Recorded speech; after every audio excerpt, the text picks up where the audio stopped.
Merhabalar, Beraber Örelim YouTube kanalıma hoş geldiniz. Bugün sizlere bu güzel modelin anlatımını yapacağım. Model oldukça kolay örülen bir model. Modeli ben lastik örgü üzerine kurdum. Şöyle iki modeli renklerle beraber ördüm. Sizler isterseniz rengarenk örebilirsiniz, isterseniz iki renkle beraber de modeli örebilirsiniz. Modelimin ön yüzdeki görünüşü bu şekilde. Şöyle arka yüzdeki görünüşü bu şekilde. Modelimi ben 250 metre uzunluğunda iplerle beraber ördüm. 4 milim şiş kullandım. Sizler de ipinizin kalınlığına göre şiş numaranızı ayarlayabilirsiniz.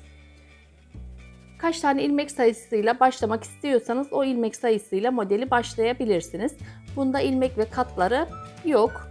Dediğim gibi kolay örülen bir model. Şöyle modelin yapımına geçelim. Modelin lastik kısmını yine ben krem rengiyle beraber öreceğim. 20 ilmekle beraber sizlere modeli anlatacağım. Şöyle şişimi de aldım. İpinizin kalınlığına göre şiş numaranızı ayarlayabilirsiniz. 3,5 milim şişle beraber de modeli örebilirsiniz.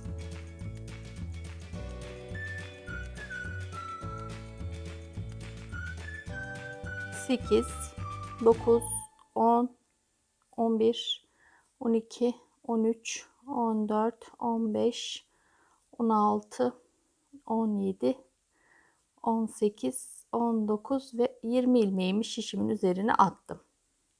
Şurada bir tane düğüm atıyorum ki ilmeklerim sökülmesin.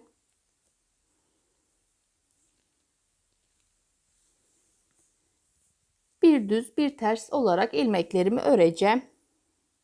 İlk sıra olduğu için ilk ilmeğimi de örüyorum.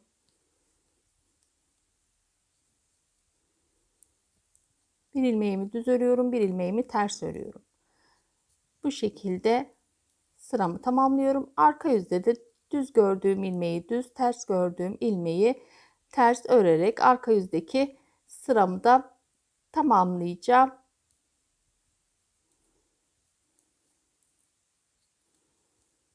Bu şekilde lastik kısmını öreyim.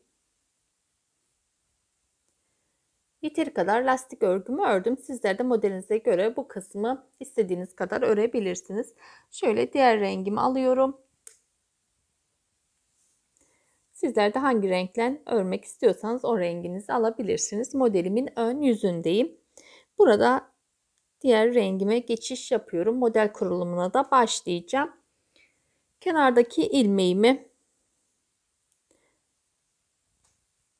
şöyle biraz sıkıştırıyorum. İsterseniz burada ipinizde düğümleyebilirsiniz. Şurada iki ilmeğimin arasından şu boşluğa şişimi geçiriyorum. Rengimle beraber ilmek çıkartıyorum ve şişimde tutuyorum. Sonrasındaki şuradaki ilk ilmeğime şöyle iç kısımdan şişimi geçiriyorum ve örüyorum. Tekrardan iki ilmeğin arasındaki boşluğa batıyorum. Rengimle beraber ilmek çıkartıyorum. Sıradaki ilmeği şöyle iç kısımdan girerek örüyorum. İki ilmeğin arasındaki boşluğa giriyorum. İlmek çıkartıyorum. Ve şöyle sıradaki ilmeğin içerisinden örerek ilmeğimi çıkartıyorum. Bu şekilde modelimiz dediğim gibi basit örülen bir model. İki ilmeğin arasındaki boşluktan giriyorum, ilmek çıkartıyorum, sıradaki ilmeği örüyorum. İki ilmeğin arasındaki boşluktan giriyorum, ilmek çıkartıyorum, sıradaki ilmeği örüyorum. Bu şekilde sıra sonuna kadar ilmeklerimi örüyorum.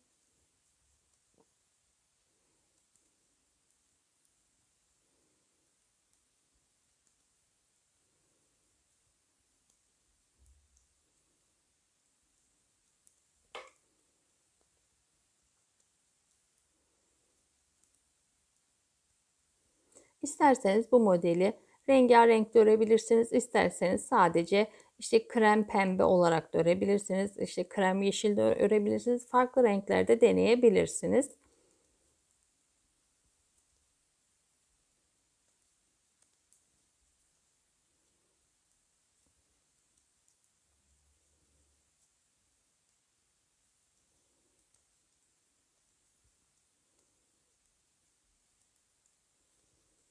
bütün ilmekleri aynı işlemi uygulayarak sıramı tamamladım.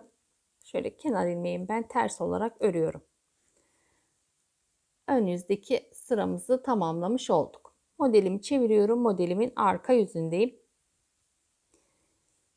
Kenar ilmeğimi örmeden aldım. İpimi arka yüze alıyorum. İlmeklerim burada ikişerli ikişerli. Şöyle ikişerli ikişerli. Yani bir tane arttırmış olduğumuz ilmeğimiz var. Bir tane de örmüş olduğumuz ilmeğimiz var. O yüzden arka yüzde ilmeklerimiz şöyle ikişerli ikişerli. İlmeklerimi ikişerli olarak ters olarak örüyorum. Kenar ilmeğimi örmeden aldım. Sonraki iki ilmeğimi ters ördüm. Sıradaki iki ilmeğimi yine şöyle şişimi geçirerek ters olarak örüyorum. Şurada ilmeğim kaçmadan iki ilmeğimi ters olarak örüyorum. Sıradaki iki ilmeğimi ters olarak örüyorum. Sonraki iki ilmeğimi ters olarak örüyorum. Bu şekilde sıra sonuna kadar ilmeklerimi ikişerli olarak örüyorum. Birinci model sıramızı tamamlamış olduk. Şimdi hemen modelimiz burada belirgin olmuyor. Ördükçe modelimiz daha net olarak ortaya çıkıyor. Yine ben aynı renkle beraber modeli öreceğim. Şöyle iki ilmeğin arasına şişimi sokuyorum. Bir ilmek çıkartıyorum. Sıradaki ilmeği şöyle içinden girerek örüyorum. Burada ilmeğimi bağladığım için bu ilmeğim biraz sıkıştı. Kenarda ipim vardı, onu bağladım. O yüzden ilmeğim biraz sıkışmış oldu. Sonraki ilmeklerimi rahatlıkla örebilirim. Yine aynı işlemi ilmeklerime uyguluyorum. İki ilmeğin arasına girip ilmek çıkartıyorum. Sıradaki ilmeği düz olarak örüyorum.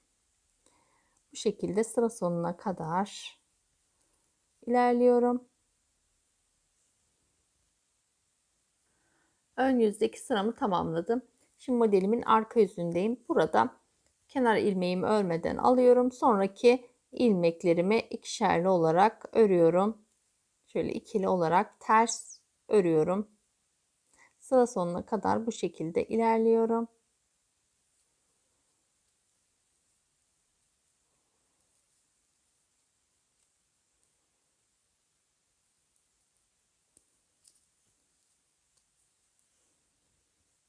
Arka yüzdeki sıramı tamamladım. Modelimiz daha net bir şekilde anlaşıldı. Şimdi krem rengiyle beraber aynı şekilde sıramı öreceğim. Şöyle iki ilmeğin arasından giriyorum. Bir ilmek çıkartıyorum. Sıradaki ilmeği örüyorum. Bu şekilde krem rengiyle beraber de yine iki sıra öreceğim. Sonrasında diğer renklerle beraber de ikişer sıra örerek sıralarını bu şekilde ilerleteceğim. Arka yüzde ilmeklerimizi ikişerli olarak ters örerek arka yüzdeki sıramızı da tamamlıyoruz. Bu şekilde modelimiz ilerliyor. Dediğim gibi kolay örülen bir model. Modelin şöyle geniş örülmüş şekli bu şekilde. İstediğiniz örgü çeşitlerinde rahatlıkla kullanabilirsiniz.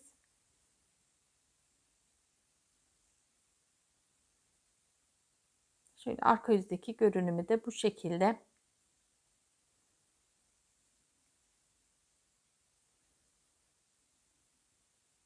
Sıralarınızı bu şekilde de ilerletebilirsiniz.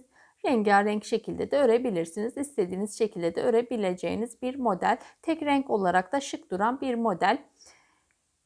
Modelimizi bu şekilde örerek tamamlayabiliriz. Yapan arkadaşlara kolay gelsin diyorum. Kendinize iyi bakın. Sağlıkla kalın. Hoşça kalın.